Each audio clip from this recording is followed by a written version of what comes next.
Graça e paz, meus queridos e amados irmãos, nós estamos aqui nessa tarde maravilhosa que o Senhor Deus nos concede. Eu gostaria de trazer aqui Meditando nas Escrituras e trazer uma palavra da parte do Senhor Jesus através da Santa Palavra de Deus e compartilhar com você, meu querido irmão, meu amado irmão, que sempre está conosco aqui nas redes sociais. Desde já eu quero te agradecer pelo apoio, para a glória de Deus, que você possa compartilhar esse vídeo para que essa palavra chegue ao maior número de pessoas possível. Irmãos, eu examinando a Escritura aqui no capítulo 8 de Atos dos Apóstolos, é interessante que esse texto do capítulo 8, quando a igreja de Jerusalém começa a enfrentar as primeiras perseguições, pois até então a igreja ela estava vivenciando um conforto, digamos assim.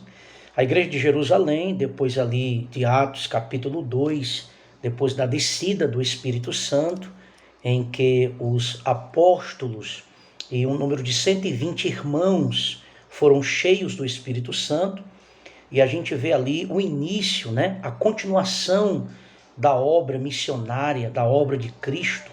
O próprio Senhor Jesus havia alertado, havia falado com os seus discípulos que eles deveriam permanecer na cidade de Jerusalém até que do alto eles fossem revestidos de poder.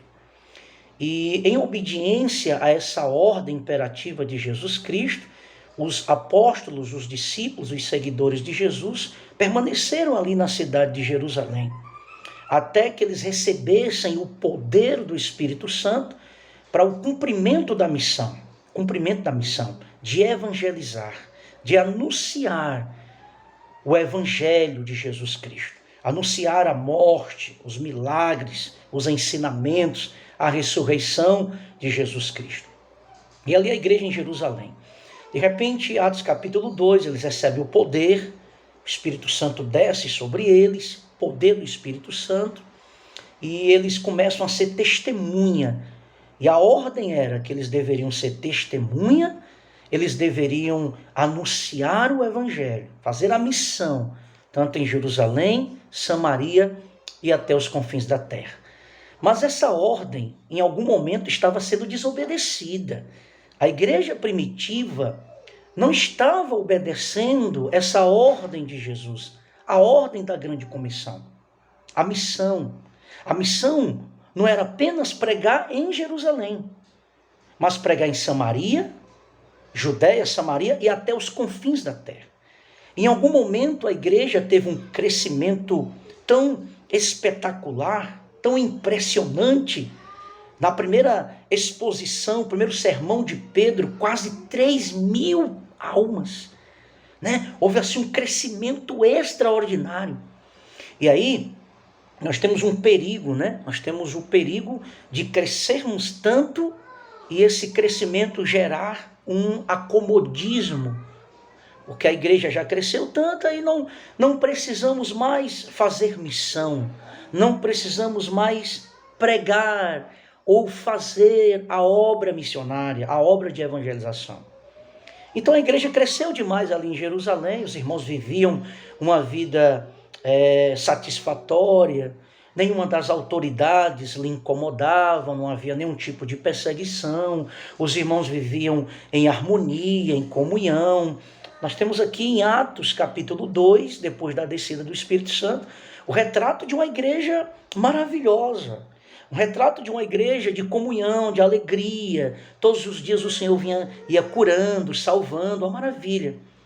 Quando essa igreja está acomodada, quando essa igreja ela não está obedecendo a ordem de ir, de cumprir a grande comissão, diz a Escritura que no capítulo, começando ali no capítulo de número 6, indo para o 7, para o 8, nós temos o primeiro martírio, que foi o diácono Estevão. Ele foi perseguido, foi preso e foi morto. A partir dali, a igreja já começa a sair da zona de conforto. O Senhor vai permitir uma perseguição para que a igreja se disperse, para que a igreja saia do centro de Jerusalém e cumpra essa ordem do Senhor Jesus. O motivo pela qual eles foram cheios do Espírito Santo não foram para ficarem em Jerusalém, mas para cumprirem o ide de pregar o evangelho até os confins da terra. E agora a perseguição se levanta. E essa perseguição tem um propósito: fazer com que essa igreja saia, fazer com que essa igreja ela cumpra a missão de pregar o evangelho em outras localidades, porque até então a igreja estava acomodada em Jerusalém. Então houve essa grande perseguição. Aqui nós já começamos a ver a figura de Saulo, porque ele consente na morte do diácono Estevão, e ali a igreja começa a enfrentar a primeira perseguição propriamente dita, quando Saulo ele assume essa missão de perseguir a igreja. No capítulo 9, nós vamos ver a conversão de Saulo, mas antes disso, a igreja ela começa a ser perseguida. Então aqui no capítulo 8, no verso 1, começa a dizer que houve uma grande onda de perseguição que começou naquele dia, se referindo ao dia em que Estevão foi morto, naquele dia, e quem começou a liderar essa perseguição contra a igreja primitiva foi Saulo de Tarso. Então, essa perseguição varreu a igreja, dispersou a igreja.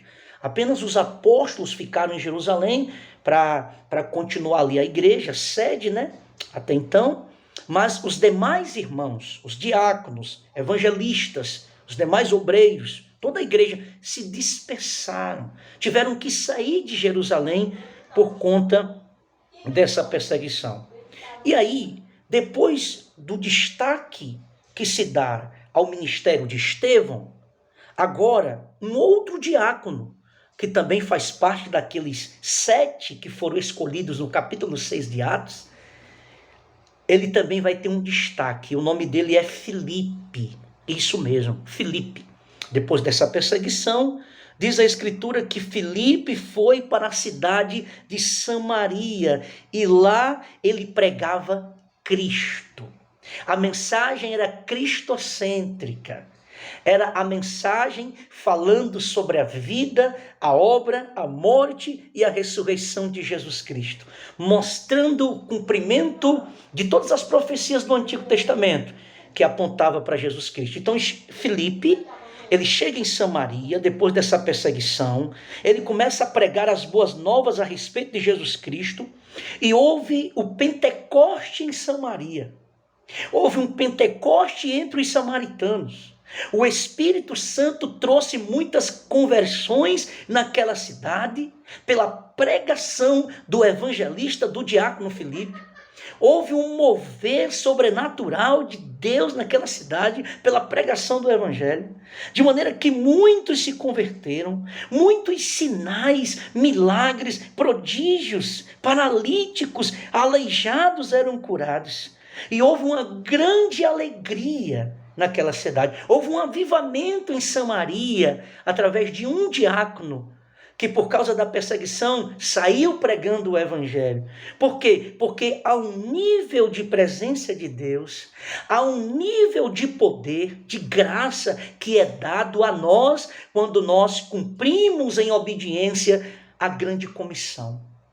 Nós experimentamos uma alegria, nós experimentamos um poder, nós experimentamos, irmãos, sinais maravilhosos quando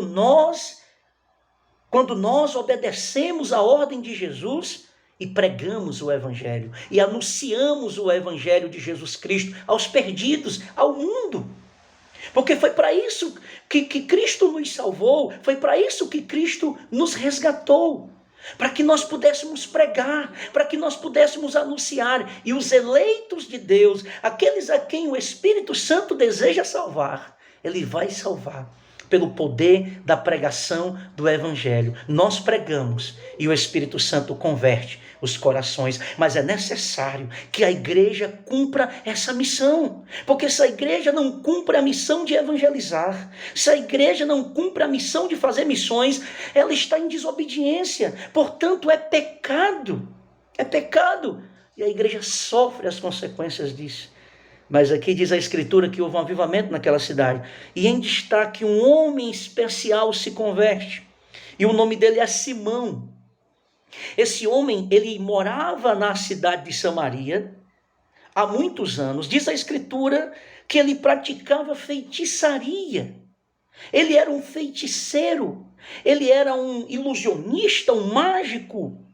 E por muito tempo ele morou na cidade de Samaria e ele enganava aquelas pessoas com os seus milagres falsos, com os seus sinais falsos. Ele era um feiticeiro. E por muito tempo os habitantes, os samaritanos, se admiravam com aquele homem, ao ponto dele ser conhecido ali em Samaria como o grande poder de Deus. Simão, o feiticeiro, por causa de seus sinais de ilusão, o poder da magia, da feitiçaria, ele era chamado ali naquela cidade como o grande poder de Deus. E as pessoas davam muito crédito a ele, muita atenção a ele. Ficavam admirados com a magia que por muito tempo ele enganara aquele povo por causa das suas feitiçarias. E diz a Escritura que quando Filipe chega naquela cidade, que ele prega o Evangelho, as pessoas agora não dão mais crédito a Simão. As pessoas agora se voltam para o pregador, para o evangelista Filipe, e ficam impactados com o poder real e verdadeiro do Evangelho, trazendo milagre, trazendo libertação, trazendo salvação para aquela cidade. De forma que até o próprio Simão feiticeiro, o próprio Simão mágico, também crê, também se converte. Ele também aceita o Evangelho. Ele também aceita a pregação de Filipe. E ali ele foi batizado, ele crê e foi batizado. Ele começou a seguir Filipe. Simão, esse feiticeiro que enganava o povo, também ouviu a pregação, creu, se batizou e também seguia a Filipe. Ele ficava admirado com os sinais e milagres que Filipe oferecia, realizava, melhor dizendo, ali naquela cidade. Diz a Escritura que quando a igreja de Jerusalém ficou sabendo dos milagres e do avivamento que acontecera em Samaria, a igreja de Jerusalém enviou 2 apóstolos, Pedro e João, para certificar do que está acontecendo em Samaria. Muita gente se convertendo, o próprio feiticeiro Simão também se converteu. Houve um avivamento naquela cidade, através do evangelista Filipe. Então a igreja de Jerusalém, a igreja sede, envia 2 apóstolos e eles vão até lá e certificam que de fato muitos samaritanos haviam se convertido ao evangelho, a Jesus Cristo. Mas algo aqui vai acontecer, que quando Pedro começa a pregar, e João, e ele impõe as mãos sobre os samaritanos que haviam sido batizados, que haviam se convertido, o Espírito Santo desceu sobre eles. Houve um Pentecoste em Samaria, como houve em Jerusalém, em Atos capítulo 2. E aquelas pessoas foram cheias do Espírito Santo. Houve um avivamento entre os gentios, entre os samaritanos, quebrando aquela barreira que havia entre judeus e samaritanos, porque o Evangelho tem o poder de quebrar todas essas barreiras culturais. Louvado seja Deus por isso.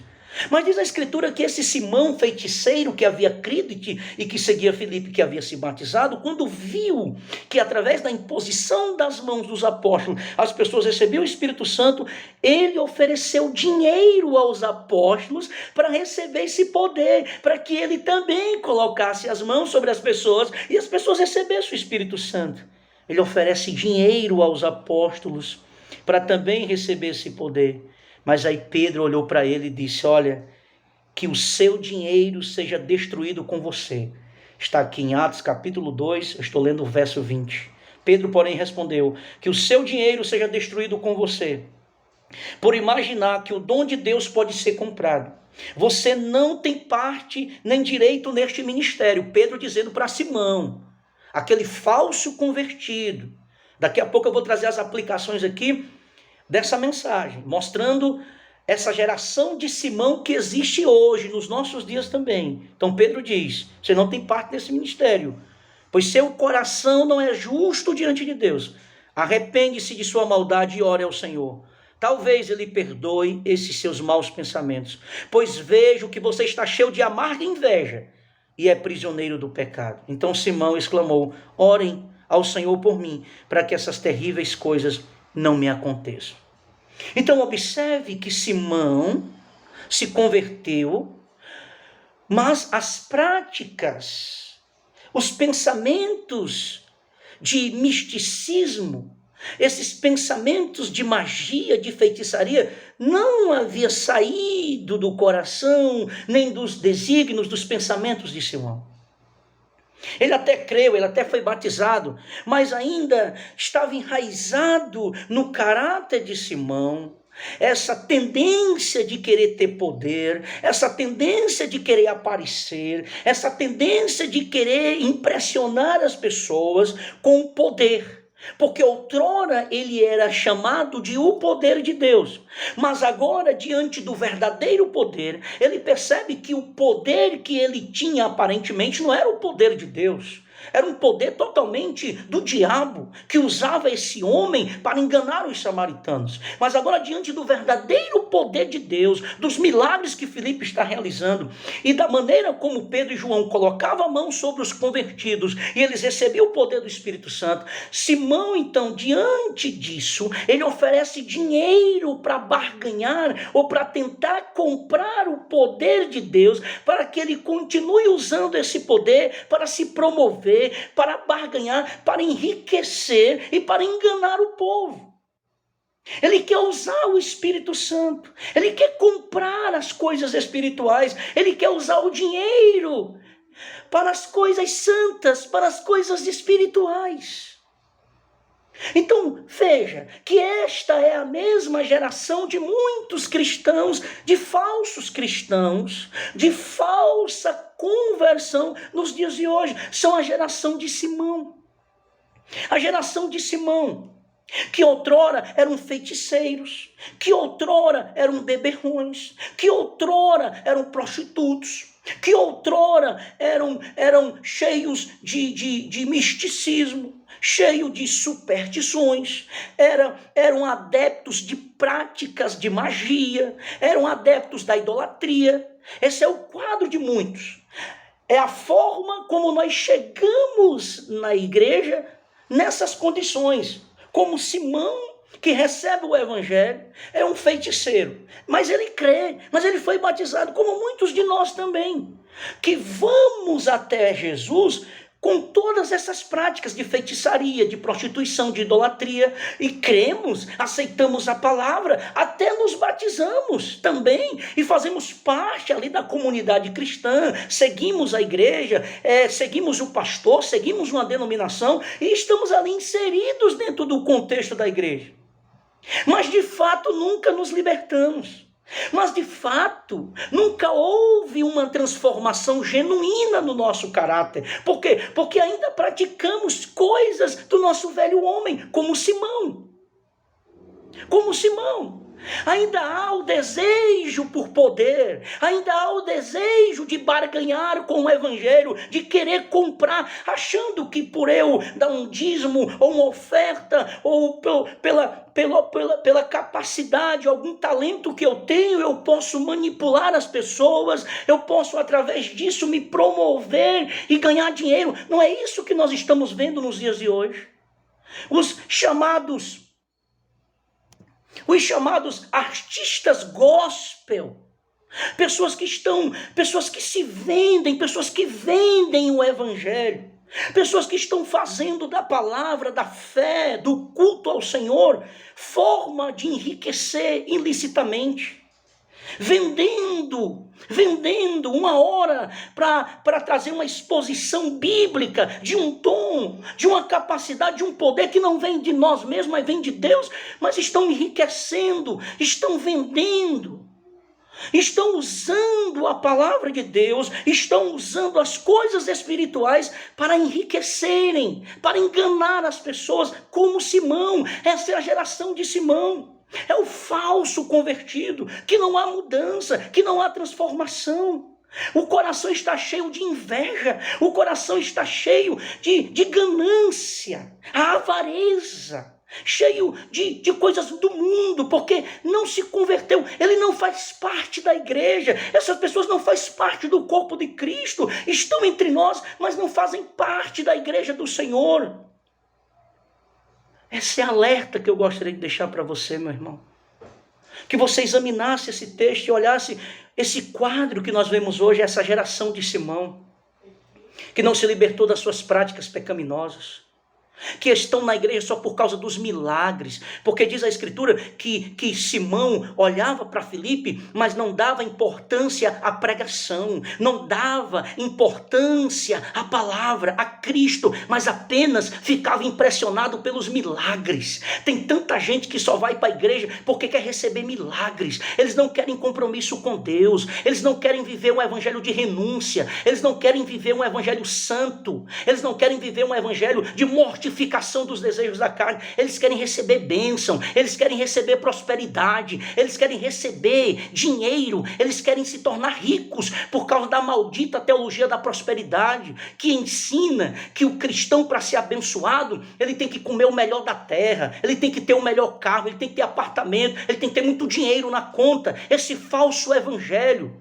que faz com que as pessoas procurem Jesus por interesses, não porque querem viver uma vida nova, não porque querem ser transformados pelo evangelho, mas esses falsos cristãos, eles não vão permanecer firmes diante da perseguição que virá. Esses falsos cristãos não vão permanecer firmes, eles não vão aguentar a pressão que virá no reinado do anticristo, na grande tribulação. A peneira vai passar, a justa ira de Deus será derramada, e só vai permanecer firme, fiel, perseverante aquele que está enraizado na palavra, aquele que está enraizado em Jesus, e não em milagres, e não em movimentos estranhos, teologias estranhas, ensinamentos estranhos, que nada tem a ver com a Escritura.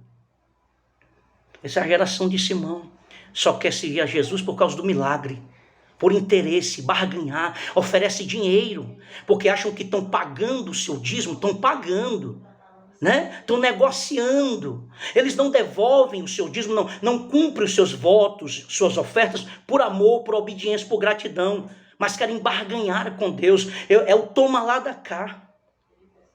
Que Deus tenha misericórdia da nossa geração, que o Senhor guarde o nosso coração, para que nós não sejamos essa geração de Simão, mas que de fato nós possamos amar a Deus, nos converter e ter o nosso coração inteiramente voltado para a Escritura.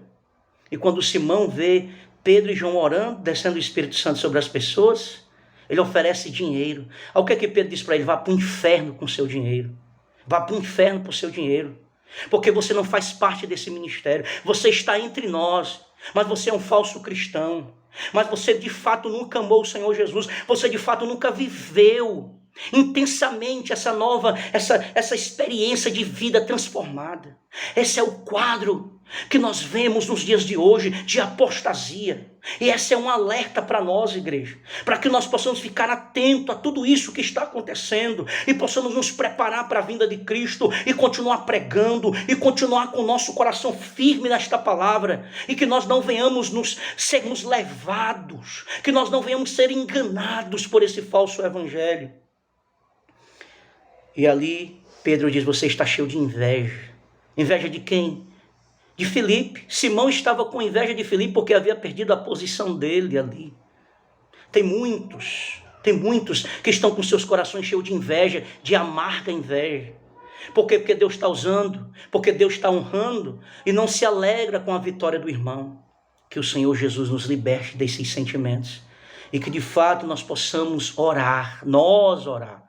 Observe que quando Pedro diz: ore você, se arrependa, Simão diz: não, orem vocês por mim.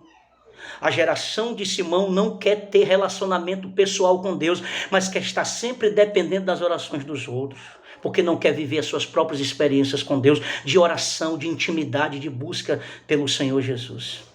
Queridos, que o Senhor Jesus nos ajude, para que nós venhamos guardar o nosso coração, e essa geração de Simão, Que o Senhor dê a oportunidade a esses nossos irmãos a se converterem de fato e levarem muito a sério as coisas de Deus. Pense nisso, compartilhe essa mensagem para a glória de Deus. Vamos orar. Pai, converte o nosso coração, nos ajuda, Senhor, a não barganhar com a Tua palavra, a não usar as coisas de Deus de maneira pejorativa, Senhor, visando lucro, dinheiro.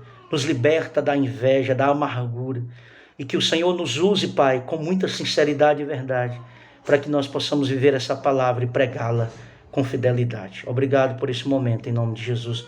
Amém. Que o Senhor Jesus te abençoe e até a nossa próxima oportunidade meditando nas Escrituras.